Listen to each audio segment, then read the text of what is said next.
Музыка ғасырлар бойы миллиондаған адамдардың жанын жылытып, нұрландырып, сауықтырып келеді. Ерлі-зайыпты Геннадий мен Ирина Брюхановтар өмірлерін музыкаға арнаған жандар. Қазіргі таңда балалар мен немерелерінің қызығына бөленіп жүрген бақытты отбасы. Талантты отбасымен біздің түсіру тобымызда танысып қайтты.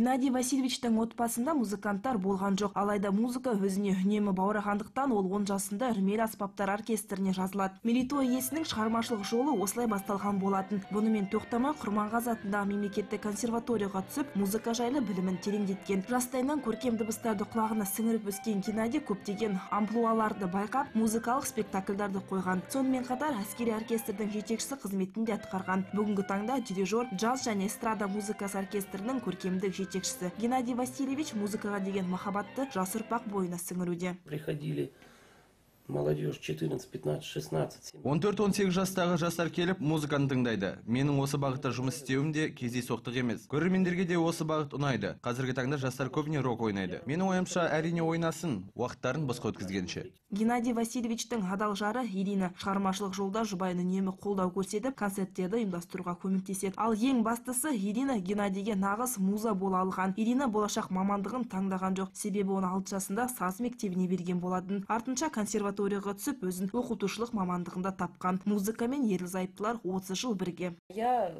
веду.